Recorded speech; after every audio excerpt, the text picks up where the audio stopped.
Olá, começa agora mais um programa Destaques. E a EGEA foi confirmada no bloco 2 da parceria público-privada de saneamento no Ceará. O bloco compreende as cidades da região metropolitana de Fortaleza, do interior do estado e a capital cearense. A diretora de Relações Institucionais da Ambiental Ceará, Águeda Muniz, esteve aqui na TV Otimista e falou mais sobre esse assunto. Acompanhe. Falar um pouco sobre a chegada da EGEA aqui ao Ceará, fala um pouco sobre como é que tem sido esse trabalho aqui no estado e, sobretudo, de conscientização das pessoas. Primeiro, a EGEA entrou no Ceará por meio de uma empresa chamada Ambiental Ceará. Então, a Ambiental Ceará, ela é essa empresa do grupo AEGEA. A EGEA, hoje, ela é a maior empresa de saneamento privado do Brasil e atuando em mais de 170 municípios. Ela vem se consolidando como um dos grandes players de saneamento no Brasil. E aqui, por meio da Ambiental Ceará, a gente vai atuar em 24 municípios. Quando a gente pensa num total de 184 municípios que o Ceará tem, é só 24, mas esses 24 municípios, eles abrigam quase 50% dos cearenses. Então, são 4,3 milhões de moradores, de pessoas que a Ambiental Ceará vai atender no esgotamento sanitário. Então, a gente é parceiro da CAGES, né? A CAGES, em setembro de 22, lançou na B3 um leilão e dividiu esse leilão em 2 blocos. E a EGEA ganhou esses 2 blocos e aqui estamos com a Ambiental Ceará nesses 24 municípios, beneficiando 4,3 milhões de pessoas, de cearenses, com um investimento de mais de 6 bilhões de reais, 6,2 bilhões de reais. E aí, como é que tem sido na prática essa parceria junto com a CAGES desde então? A gente assinou o contrato, como eu falei, foram 2 blocos. Esse primeiro bloco contempla 17 municípios, 6 no Cariri e 11 em parte da região metropolitana de Fortaleza. Então, Cascavel, Aquiraz, Eusébio, Chorozinho, Pacajus, Horizonte, Maracanaú, Itaitinga, Pacatuba, enfim, e 6 no Cariri, Juazeiro, Crato, Barbalha, Nova Olinda, Missão Velha, enfim, são 17 municípios. E no bloco 2, nesse primeiro bloco, a gente está num processo de operação assistida no momento, onde a gente sai com a CAGES, a gente está junto com a CAGES, tomando pé de toda a situação, operando junto com a CAGES, ou seja, a CAGES está nos orientando e nos auxiliando, né, a iniciar todo esse procedimento de operação. É importante salientar que a Ambiental Ceará ela vai cuidar tanto da operação do esgotamento sanitário, né, para esses 4,3 milhões de cearenses, mas também ela vai ampliar as redes de esgotamento sanitário nesses 24 municípios. Então, nesse bloco 1, a gente está nesse período de operação assistida e agora, em 29 de maio, a Ambiental Ceará realmente assume o esgotamento sanitário nesses 17 municípios do bloco 1. O bloco 2, que é composto de 7 municípios, onde Fortaleza vai estar nesse bloco 2, ou seja, 2,6 milhões de habitantes, né, que a gente vai fazer a operação e ampliação também da rede. A gente está em vias de assinar o contrato. Então, no total, quando chegar aos 24 municípios, nós vamos operar e vamos também ampliar o que falta para universalizar a rede de esgotamento sanitário desses 24 municípios. O que é universalizar?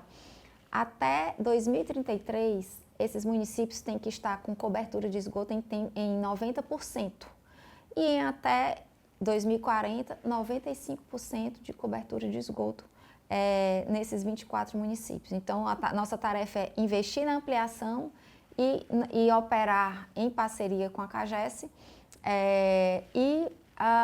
fazer com que todo o esgotamento sanitário esteja universalizado nesses 24 municípios até 2040. A gente, quando fala de esgotamento sanitário, a gente fala muito mais além do apenas do serviço, né? Fala da dignidade também de quem mora naquela localidade, né? Naquela comunidade que vai receber esse serviço, né? Ela passa a ter uma qualidade de vida muito maior, né? A mudança mesmo das pessoas, né? Isso é tão importante você estar falando disso. A EGEA, ela trabalha com alguns conceitos. O primeiro é de licença social para operar, ou seja, o nosso relacionamento com o cliente. Nós teremos aí vários clientes, milhares de clientes, milhões de clientes, e a gente tem que atender bem esse cliente. Então, tem um relacionamento com o cliente através de estamos aqui, precisamos entrar na sua casa, entrar no seu bairro para poder melhorar a sua vida por meio do esgotamento sanitário. Você falou uma palavra que é essencial, dignidade. Porque todo mundo fala que esgoto é saúde, esgoto é melhoria da qualidade de vida, mas principalmente esgoto é dignidade. É você mudar de fase. A gente, naqueles joguinhos, a gente muda de fase, a gente muda de fase, a gente muda de vida. Você tem uma rua melhor, você tem uma vida melhor, uma casa melhor, a vida de todo mundo melhora. E o segundo ponto que traz essa melhoria, na verdade, são os resultados do que o esgotamento sanitário pode proporcionar para a população.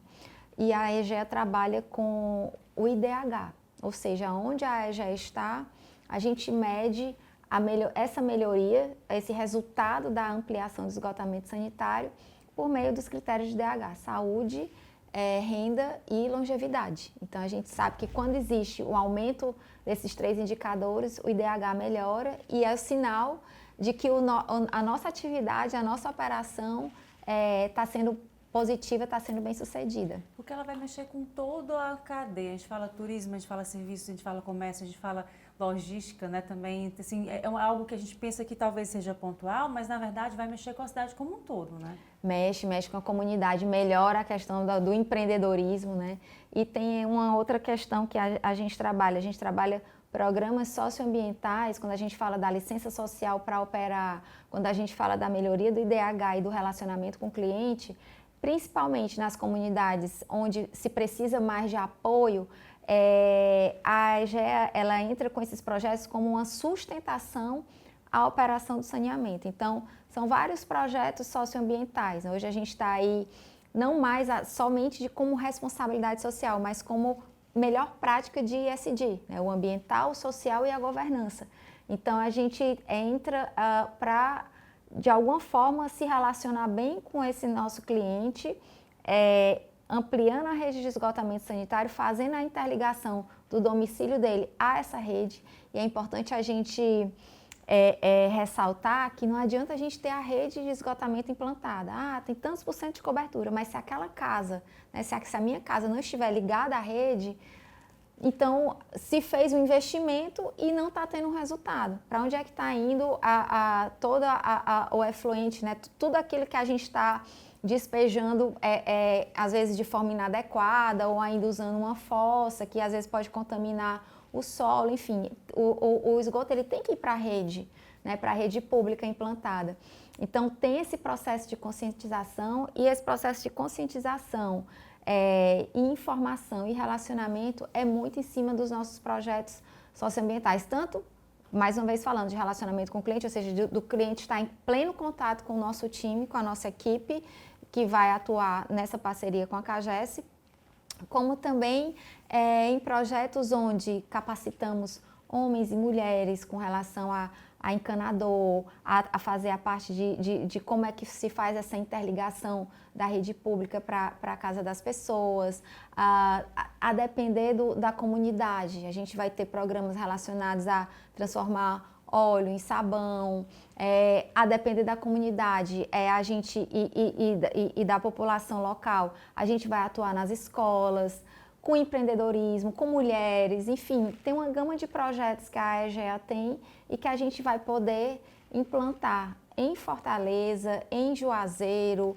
em Cascavel, enfim, nos municípios que a gente vai operar, mas que sejam projetos que estejam em acordo com a necessidade, com as demandas de cada área que a gente vai implantar, porque nós somos mestres em Brasil e cidades. É um dos talentos da EGEA. A EGEA é uma empresa nacional, mas que ela preza por, em cada local que ela está, ela agir localmente de acordo com as tradições, com o comportamento e os costumes da comunidade. E aí, nesse momento, como é que a população pode se fazer presente, né? Integrante e participante desse processo?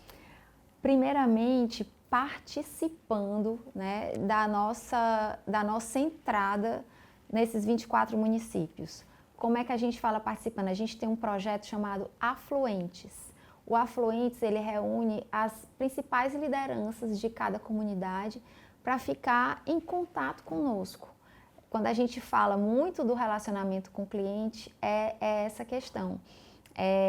O Afluentes, as lideranças comunitárias onde a Ambiental Ceará vai estar operando, elas vão ter contato direto com os nossos técnicos, os nossos analistas sociais, e qualquer desafio, qualquer questão relativa ao esgotamento, tem um vazamento ou tem algum ponto daqueles de esgoto está vazando, enfim, entre em contato com o nosso analista e a gente tem um prazo, né, para poder sanar essa questão. Qual é a diferença em relação à CAGES?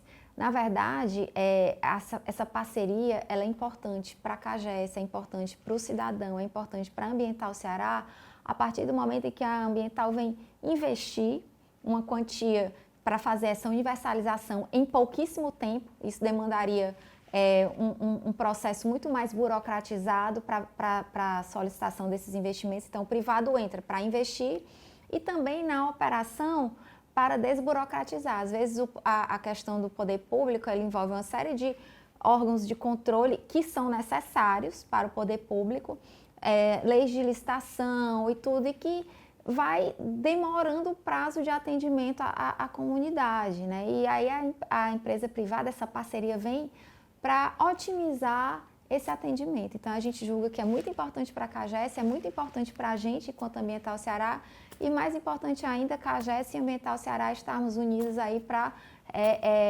solucionar uma questão que antigamente não estava como nas principais demandas da população em relação a serviços públicos. Mas hoje o esgotamento sanitário é uma demanda, e aí a gente coloca muito nas nossas reuniões com as comunidades. Muita gente trabalha hoje informal ou então ganha por diária, e às vezes o esgotamento, a falta de esgotamento sanitário, ela traz doenças que você tem que faltar um trabalho, então você perdeu uma diária de trabalho, às vezes R$150, R$120, enfim, dependendo do serviço que vai realizar. Às vezes a criança fica doente, então é gasto com remédio, enfim, é uma série de questões que com a saúde que o esgotamento sanitário traz, o Estado, né, o governo, enfim, as prefeituras deixam de gastar para investir, né, investir num melhor cidadão, numa melhor educação, enfim, numa melhor cidade. Águida, quem está assistindo, quem quiser saber mais informações, né?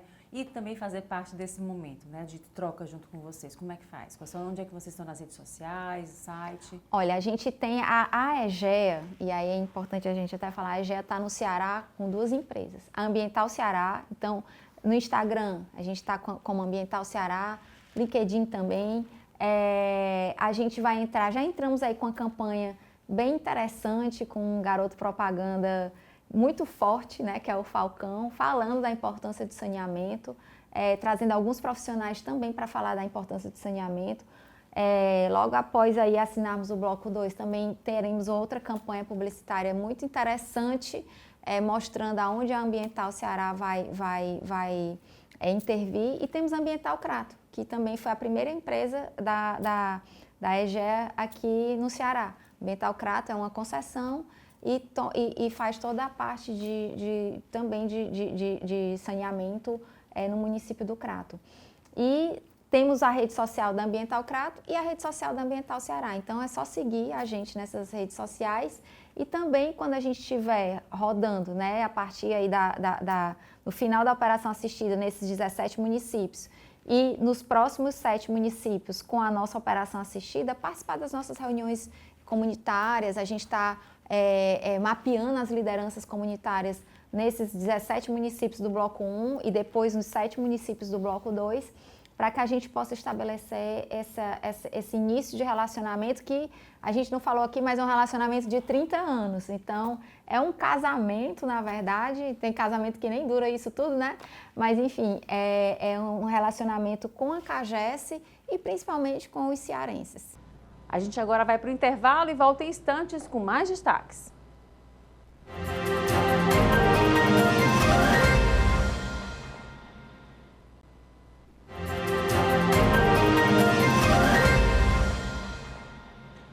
Estamos de volta e o governo do Ceará, por meio da Secretaria de Turismo, realizou uma coletiva nesta quinta-feira para celebrar a nova conexão regional de Fortaleza para Aracati. A Latam vai disponibilizar um voo aos sábados, decolando do Aeroporto Internacional de Fortaleza às 17 horas e 45 minutos. No sentido inverso, o voo semanal vai partir às 18 horas e 45 minutos. O governador do estado, Eumano de Freitas, falou sobre a iniciativa. Acompanhe. Nós temos uma região, nosso litoral leste, Aracati, Bibiribe, Fortim, Itapuí, com praias muito lindas, e é muito importante que empresas estejam fazendo voos agora para o nosso aeroporto de Aracati. São duas empresas aéreas que eu considero muito importante. Quanto mais turista para o Ceará, mais desenvolvimento nós temos, mais oportunidade de emprego, melhorar a renda do nosso povo. E é para isso que nós estamos trabalhando, para termos uma relação muito positiva com as empresas aéreas, para que nós possamos cada vez mais aumentar o número de voos, ter promoção dos nossos destinos turísticos, para que a gente possa assim poder gerar um dinamismo econômico. Nós já tivemos aumento de turistas no Ceará depois da pandemia, mas ainda longe do que nós podemos alcançar, e nós não vamos parar, trabalhar ainda mais para poder desenvolver ainda mais o turismo no Ceará, melhorar a nossa infraestrutura, trazer a possibilidade de mais voos, porque é isso que nós precisamos, gerar emprego e renda para o nosso povo. Nós devemos ter, nos próximos dias, anúncios de melhoria do nosso aeroporto de Aracati, como devemos ter anúncios de melhoria dos aeroportos do Ceará por inteiro, no que diz respeito à tecnologia, para que tenhamos mais segurança na hora do pouso dos nossos aviões, e eu considero isso importante para a garantia de segurança dos nossos portos aqui no estado. E a Volvo agora vai lançar carros 100% elétricos. Júlio Nunes, que é gerente comercial da Volvo GNC Suécia Fortaleza, esteve aqui na TV Otimista e deu mais detalhes. Júlio, obrigada pela sua presença aqui com a gente para falar um pouco sobre a Volvo e sobre esse momento aqui no estado do Ceará, né? Conta um pouco para a gente sobre o grupo de vocês e sobre como é, né, trabalhar essa marca tão conhecida e tão valorizada que é a Volvo. Elaine, obrigado. Eu que agradeço, na verdade, pelo convite. Representar a Volvo no estado, eu acho que a gente está se preparando para um novo momento da marca. A marca, mundialmente falando, ela quer atingir maiores volumes de venda, e acho que em um determinado momento, alguns anos atrás, a gente teve um pouco de dificuldade de produto para poder atender, mas hoje a realidade é totalmente diferente. Então a gente hoje possui veículos já à pronta entrega, já não tem mais uma fila grande de espera para alguns modelos, e o principal que a marca está predominando hoje no mundo é a eletrificação dos veículos. Acho que ela tem um projeto muito forte de ser a primeira marca a ter 100% da sua frota elétrica. Então, isso é uma previsão até 2030, mas pelos bastidores ali, a gente sabe que antes de 2030, 100% da sua frota vai ser eletrificada. Então, isso é uma visão pioneira, repito, é uma preocupação muito em relação à emissão de gás carbônico, que ela mesma fala isso. E, acima de tudo, acho que a Volvo ela é líder quando se fala em segurança, porque ela visa muito o ser humano. Tanto que jargões dela, campanhas dela de mensagem, ela visa muito a preocupação com a vida. Então, todo o trabalho de segurança e tecnologia que é voltado da marca é para justamente proteger os ocupantes dos veículos, né? Então, isso aí para mim é um prazer. Repito, acho que a gente está aqui no Ceará para poder fazer essa propagação da marca, porque todos nós merecemos aí andar com mais segurança, sem dúvida nenhuma. Em questão de segurança, a Volvo é pioneira, né? A gente está conversando aqui nos bastidores a questão também da criação do cinto de segurança, né? Que é algo inovador. Hoje não tem um carro que não tenha um cinto de segurança, né? E aí foi esse pioneirismo da Volvo também. Exato, exatamente. A Volvo, quando a gente fala de referência, não estou falando apenas a nível de clientes e consumidores, mas a nível inclusive de outras marcas mundiais. Então eu já tenho uma história dentro do setor automotivo, já passei por algumas outras marcas, e todas as que eu passei, elas têm a Volvo como referência em segurança. Então, assim, tudo que é lançado, a Volvo ela estuda, ela lança alguma tecnologia nova, e a gente vê que logo ela se propaga em outras marcas. Isso aí causa um sentimento de muita felicidade na gente, que pode representar a marca, né? E aí, você falando sobre aqui no estado do Ceará, o campo de atuação de vocês também, né?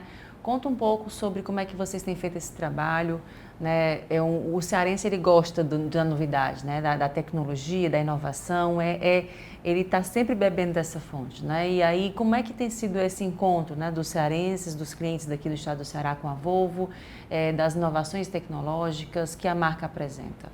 Exato. A Volvo, ela tem um padrão muito luxuoso. Então, ela tem todo um trabalho escandinavo, todo um requinte escandinavo que ela chama, que é o simples misturado com o luxo. Então, acho que a gente merece ter um produto desse.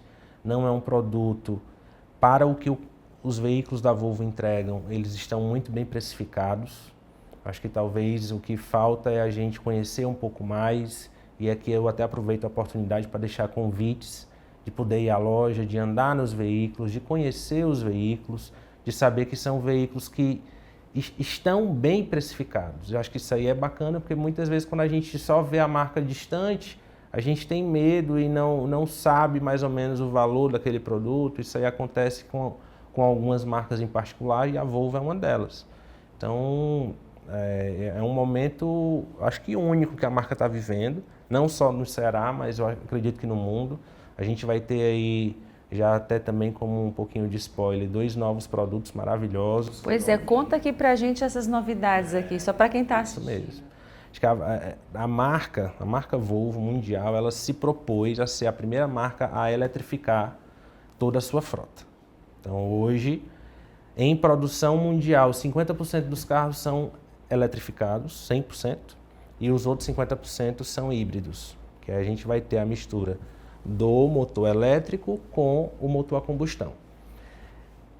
Próximo ano, esse número ele vai para 70% de veículos 100% eletrificados. E um número o ano que a Volvo quer ter todos os seus carros eletrificados é 2030. Né? Então, a gente está falando de 7 anos.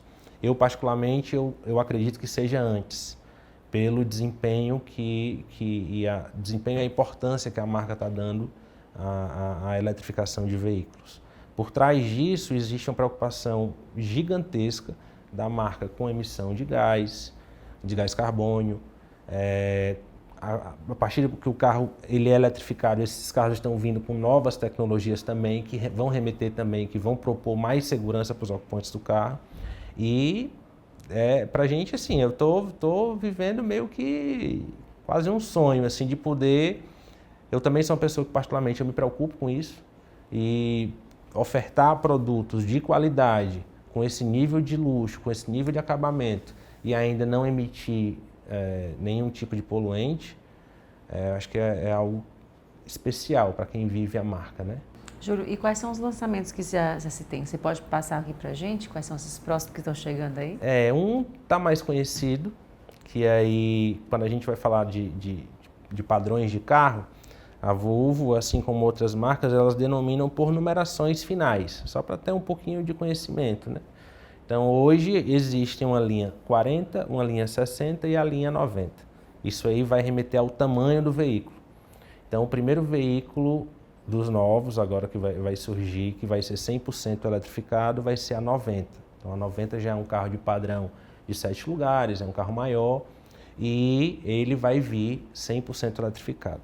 Não se preocupem que ainda a XC90, que é híbrida, ela ainda continua por um determinado momento, mas ela vai vir um outro produto, né, chamado EX90, e aí esse sim vai ser 100% eletrificado. Aí o que já vai começar a ser divulgado pela marca, a partir do dia 7, na verdade, mundialmente falando, já é um irmão menor, que a gente já está falando de uma linha chamada 30, né, abaixo da 40, que também vai ser EX30, que tem muita expectativa em cima desse veículo, ele vai vir com muita novidade também, e a gente está super ansioso para poder receber. É uma previsão um pouquinho mais para frente de chegada nele, mas aí pré-vendas daqui a pouco vão começar a ser feitas e tal, e aí detalhes a gente vai saber quando vocês forem à loja aí para poder visitar a gente. E puxando um pouco da loja, conta um pouco onde é que fica, como é que faz para conhecer os modelos e se tem condições especiais. A gente tem condição especial, sim. Exclusivamente para esse mês de maio, a gente vai ter ofertas aí de taxa zero. Então imagina tu não pagar juros e andar num produto espetacular. Essa taxa zero são para os nossos veículos 100% eletrificados, que hoje são as séries 40, carros maravilhosos, lindos, silenciosos, confortáveis e econômicos, né? Lógico, né? A gente fala aí que um consumo médio de combustível que a gente vai ter mensal, vamos falar aí de R$ 1.500 a R$ 2.000 por mês. Então imagina você não ter esse custo, não vai ter custo de abastecimento de carro. Isso aí é uma coisa muito especial. Aí o grupo é um grupo já bem conhecido de nós, cearenses, temos muitos anos aqui, começando com marcas também bem conceituadas e bem respeitadas no ramo automobilístico, como a Chevrolet, que é a GM, como a Hyundai, que também é um outro sucesso. E quando a gente fala de marcas premium, a gente vai ter Volvo, vai ter BMW também. Então, assim, a gente tem uma expertise muito grande. Nós somos o grupo GNC, ele é dedicado, que a gente chama a mobilidade. Então, é um grupo dedicado 100% a isso.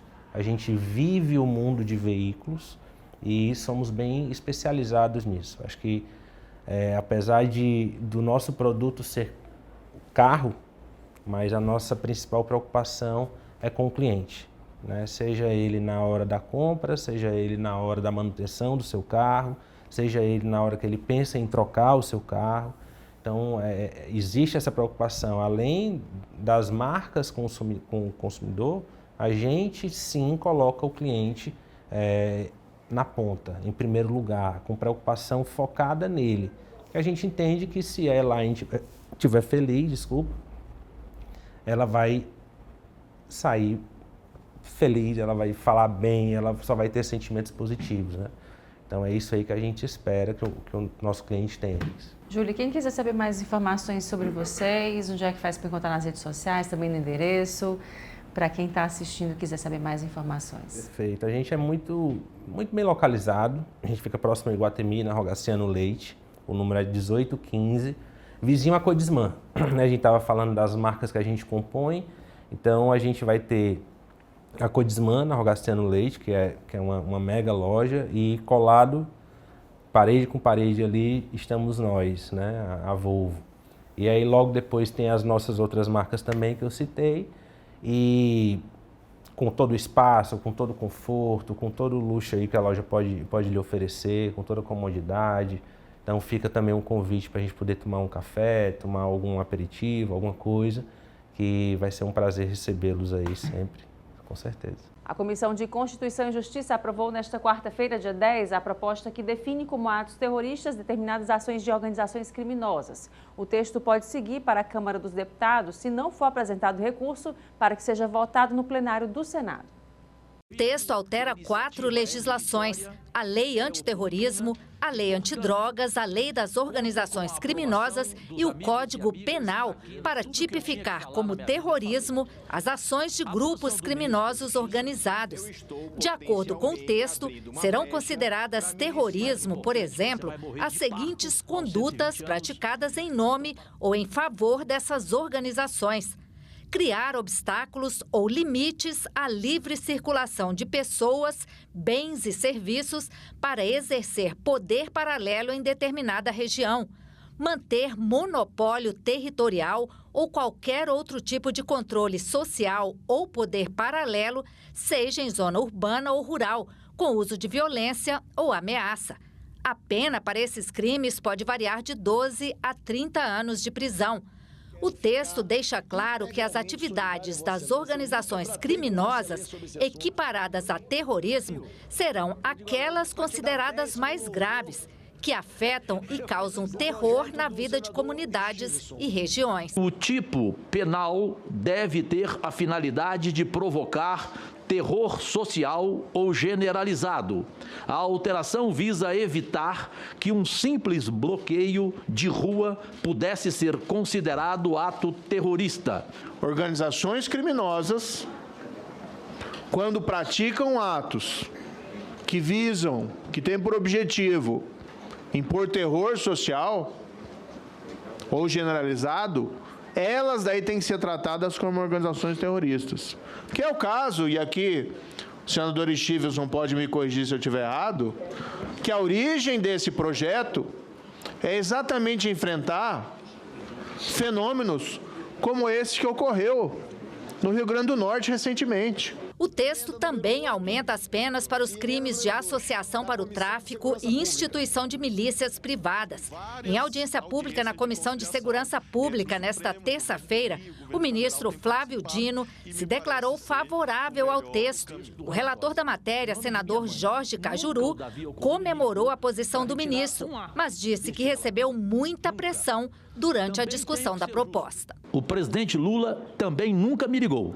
Agora, sofri todo tipo de pressão por parte do governo, que chegou a ameaçar a minha saída da vice-liderança, e se este meu relatório, que não vou mudar, que vou mantê-lo porque dei palavra e eu não recuo nem para tomar impulso depois que eu dou a minha palavra. Se isso merecer a minha saída do governo, eu saio de cabeça erguida. O líder do governo e o líder do PT apoiaram o projeto. Eu acho que a gente tem que ter o reconhecimento de que essas lideranças citadas por Vossa Excelência, e aí quando fala outras lideranças do governo, eu como líder do PT, eu fico numa situação tanto quanto constrangedora, uma vez que eu sempre estou apoiando e como apoiei o relatório de Vossa Excelência.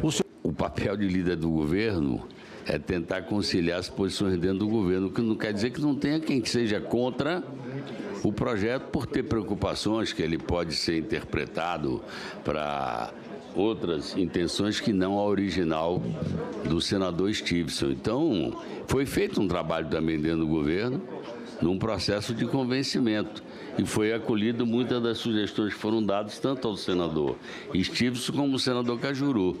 Então, a posição que nós estamos trazendo aqui é favorável, evidentemente, ao relatório do senador Cajuru.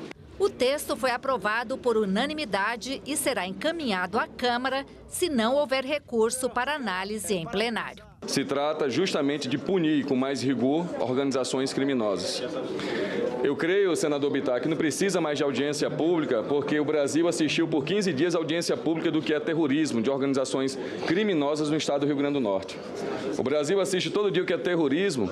Quando se vai fazer política, não se pode adentrar em uma comunidade, porque tem que pedir o passe de um traficante, ou senão de quem organiza o crime dentro daquele morro. A gente agora vai para o intervalo e volta em instantes com mais destaques.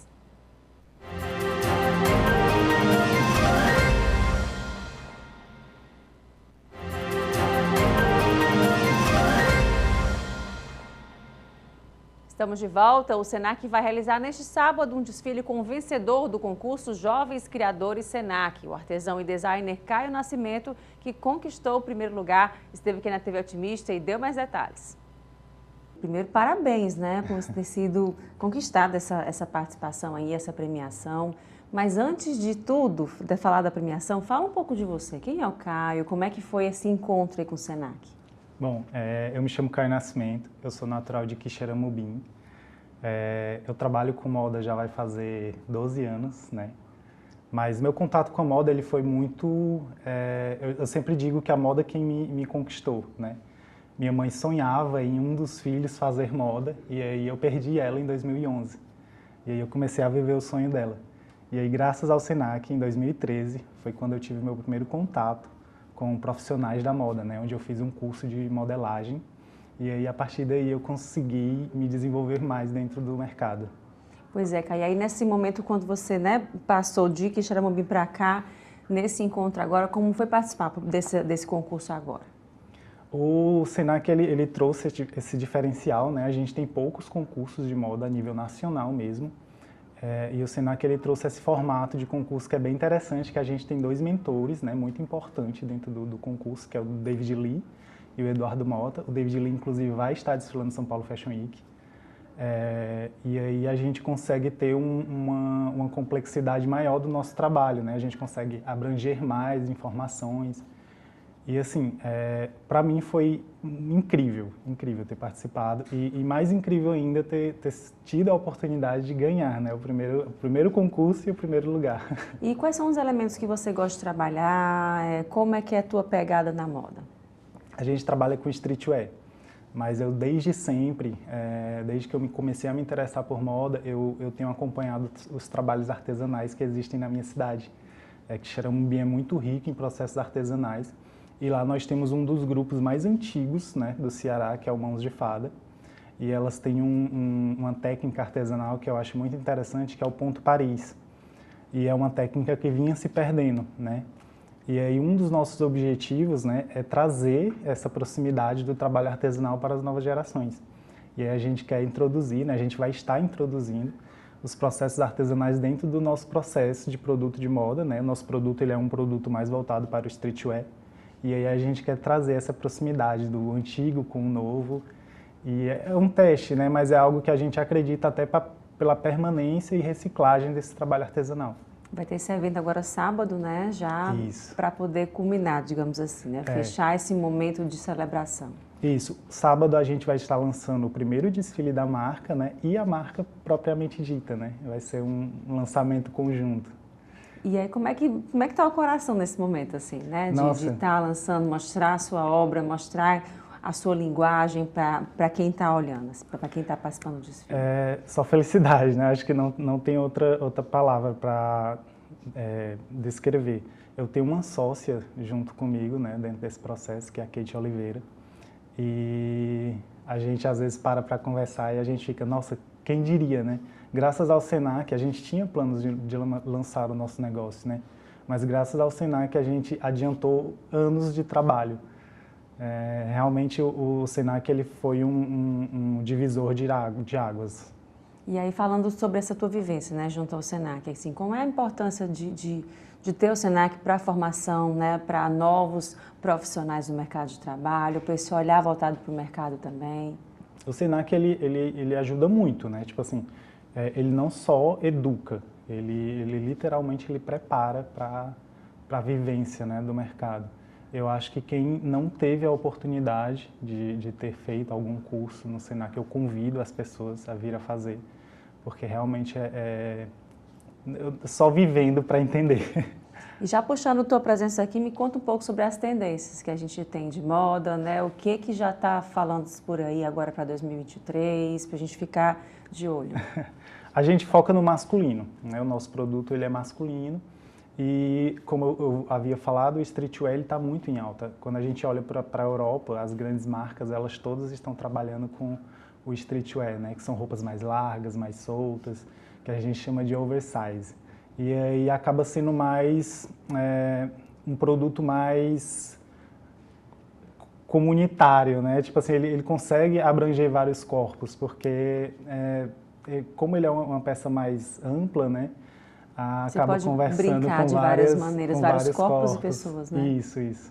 Basicamente, para o masculino, a gente consegue ver mais essa tendência mesmo ainda permanecendo, né? Que já vem permanecendo há algum tempo, que é o oversize. Tá ok, Caio, a gente te agradece a tua presença aqui, parabeniza mais uma vez por esse momento aí e sucesso na sua caminhada. Obrigado, agradeço demais, gente, e eu convido todo mundo a depois acompanhar a gente nas redes sociais, né?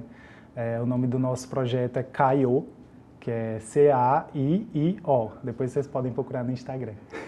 E no próximo dia 25 acontece o Dia Livre de Impostos, realizado pela Confederação Nacional dos Dirigentes Lojistas e pela CDL Jovem.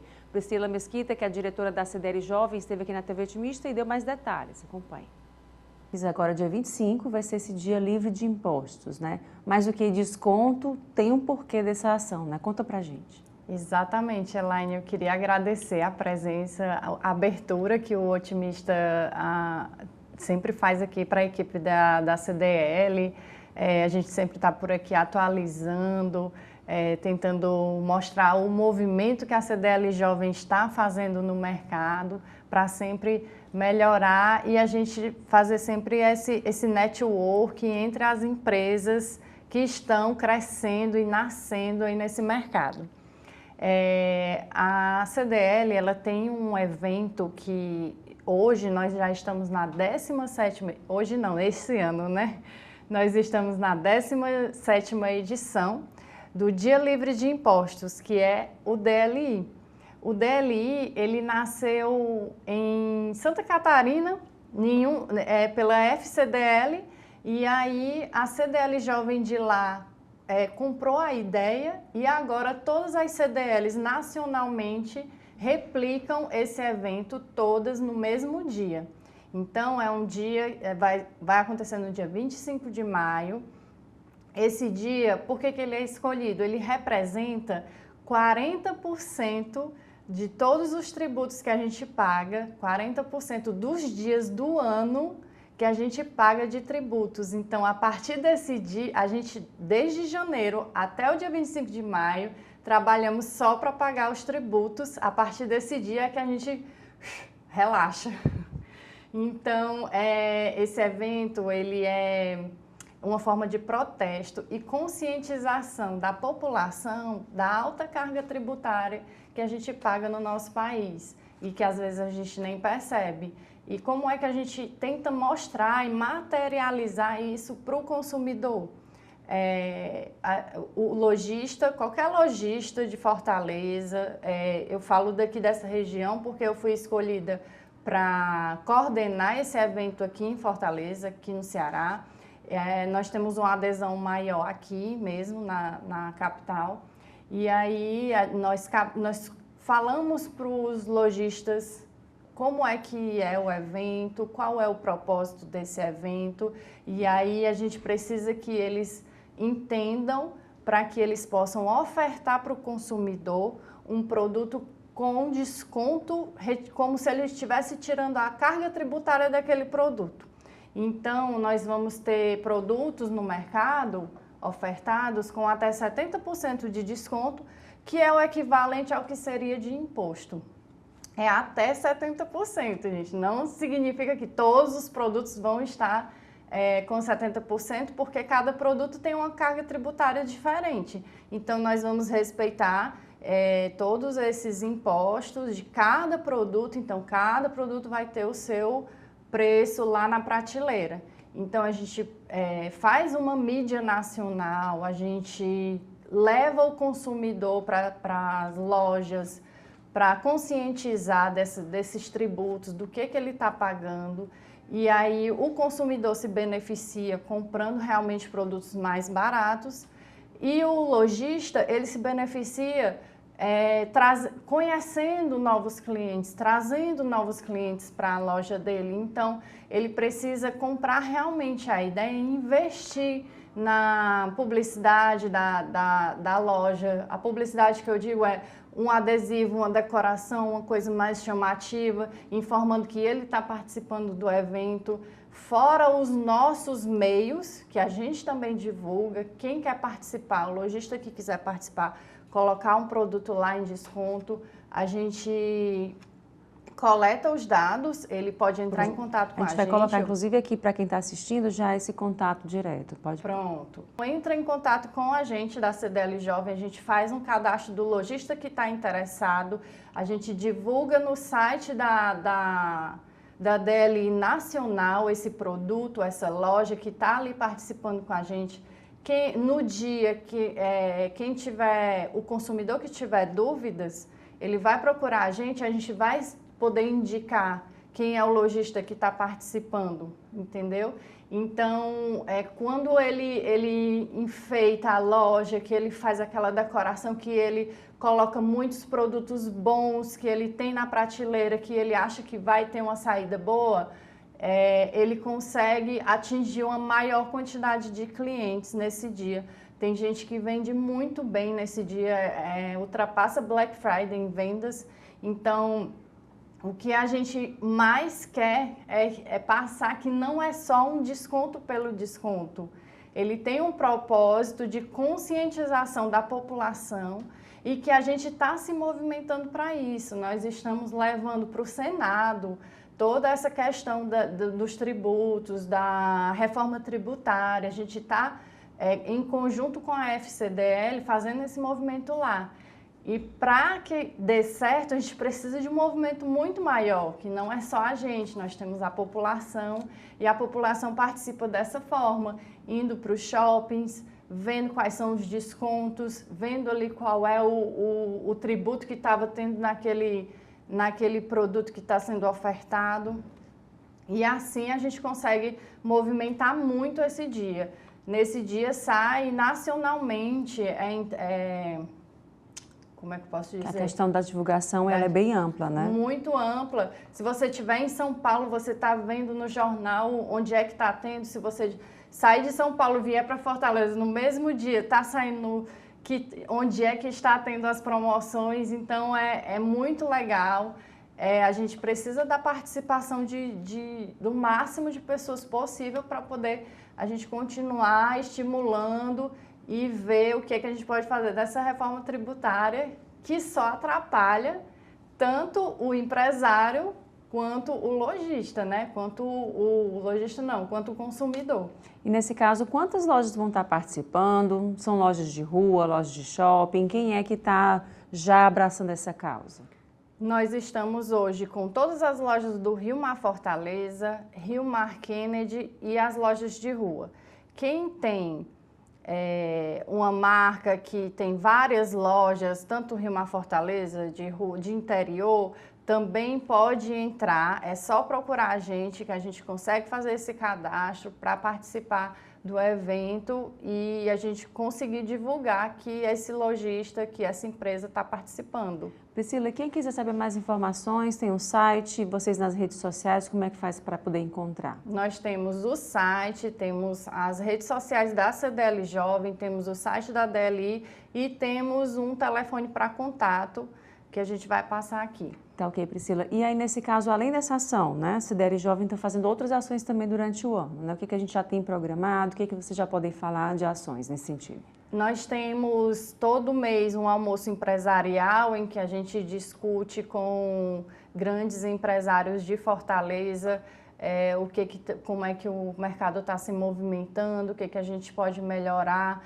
A gente debate também, vê muitas experiências de grandes cases de empresas locais, que a gente sempre tenta trabalhar com as empresas locais. A gente tem muita história legal para contar, do crescimento, de desafios, de muita coisa legal. E aí, quem é associado, a gente sempre está reunindo para poder debater, trocar essa ideia e ter mais conteúdo para a gente aplicar nas nossas empresas, né? E assim crescer, uma mão vai lavando a outra, um vai ajudando o outro. E esse é o papel da CDL, fazer essa grande elo de comunicação entre os empresários de Fortaleza e a gente se destacar com isso. E a agenda estratégica da cultura no Brasil para os próximos 2 anos foi apresentada pela ministra Margarete Menezes em reunião da Comissão de Educação e Cultura do Senado. O presidente da Comissão de Educação, Cultura e Esporte abriu a sessão com um resumo da trajetória de vida da ministra da Cultura, Margarete Menezes, que ele classificou como uma das principais expoentes da música baiana no mundo e a grande representante do afropop brasileiro. A gente tem uma enorme alegria, uma satisfação, uma honra para o Senado receber a ministra da Cultura, que eu diria conhece a cultura na teoria e na prática, principalmente. Tem abertura, toda abertura para a cultura popular brasileira e que vem apresentar também os desafios, particularmente numa área que sofreu tanto no decorrer da pandemia. Tantos empregos foram perdidos, tantas iniciativas canceladas. Margarete Menezes falou da importância da cultura para a identidade de um povo, para a economia, para o desenvolvimento, para a inclusão social e a construção de uma sociedade mais justa. E citou o compromisso constitucional do Brasil com a cultura. A Constituição brasileira prevê, no seu artigo 215, que o Estado deverá garantir o acesso à cultura, promovendo o desenvolvimento cultural do país e colaborando com a sociedade. No que se refere especialmente à Lei de Fomento à Cultura, trata-se de uma legislação que tem como objetivo incentivar a produção cultural do país por meio de mecanismos de financiamento de projetos culturais. A Lei de Fomento à Cultura mais conhecida no Brasil é a Lei Rouanet, que concede incentivos fiscais para empresas e pessoas físicas que investem em projetos culturais aprovados pelo Ministério da Cultura. Dessa forma, a Constituição estabelece o compromisso do Estado e promove a cultura no país, e o fomento à cultura é uma forma de concretizar essa política cultural. E é bom que se saiba que, nesse momento, o Ministério da Cultura é o que recebe menor percentual de liberação de imposto para fomento da cultura.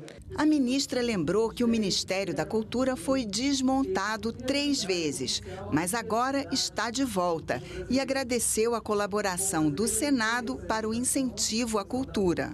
Esse é um tempo novo do Ministério da Cultura. O Ministério da Cultura que quer prover às cidades potencial para fazer suas ações, realizar festivais, fazer editais que venham auxiliar os fazedores, os trabalhadores de cultura. A Lei Paulo Gustavo, a lei emergencial, que a gente dá graças ao Senado do Brasil, que foi a partir de uma proposta de um senador que isso foi possível. Ele aqui, o senador Paulo Rocha, eu quero saudar nesse momento. Senador, muito obrigada. E a todo o Senado também por esse ato. Essa comissão e o Senado Federal querem colaborar, né, no que estiver ao alcance para que a área da cultura, junto com a educação, com a interface, com a assistência, com o trabalho, com a economia, que possamos colaborar com o trabalho da senhora. O Destaques fica por aqui. Obrigada pela sua companhia e até o próximo programa.